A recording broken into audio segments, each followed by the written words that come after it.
maintain momentum. And one of those is carried on to really what I've done all the time is I was never enamored with having to be the play caller once I became a head coach, or I never thought that defined me. And it still doesn't today. And today, with all the things that we have, unfortunately, you get pulled away from more X's and O's than ever before.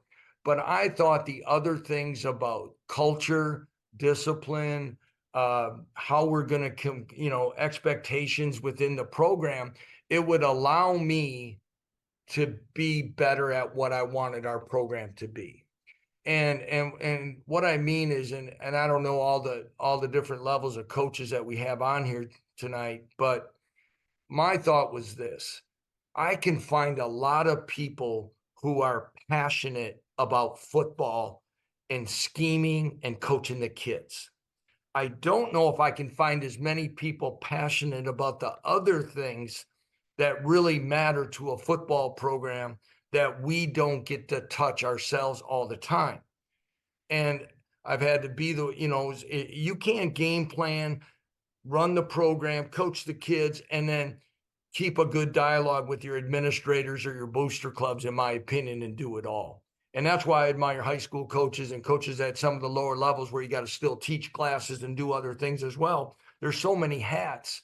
And I thought if I could, I didn't want to be compared as a head coach and a coordinator. I just want to be the darn head coach and do it in a way that I thought could be sustainable. And that's kind of how it all started for me. And I think it's been able to work in different ways as well that can help me. Well, if I'm going to meddle in what they're doing, I think I'm going to be a distractor.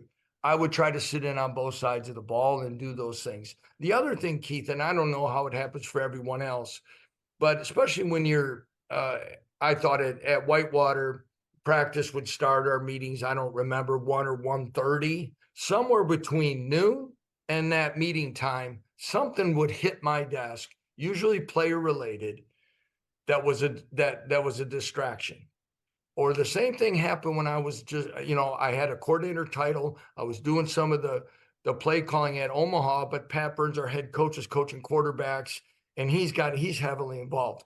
But every time the phone rang or something happened, our offensive staff meeting stopped. And I remembered that, how frustrating that would be sometimes about efficiency and time. And I knew when I became a head coach that if I was meddling and I got pulled away, I was holding them up. And especially at the Division III level, when you got coaches who are coming from other things or other jobs on campus or something, time is very valuable.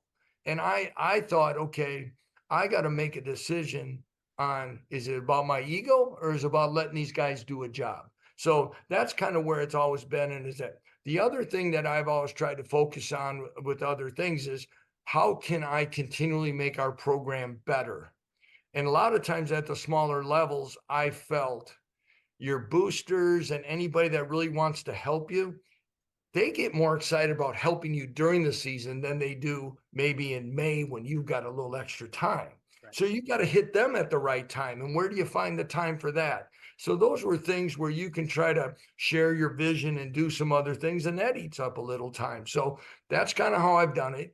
Game day, I'm still involved with, are we going forward, punting, all that kind of stuff. I've kind of got an opinion on run or pass, but at the same time, I'm switching on both sides of the headsets. I'm talking more about some certain things, but at the same time, I think, I hope if you had some of the people on, whether it be Jim Zabrowski or Andy Kolnicki, who's now moved on to Penn State, or and they've been the main guys through the years, that they would feel that they've been given the coaching latitude to do their jobs. And I feel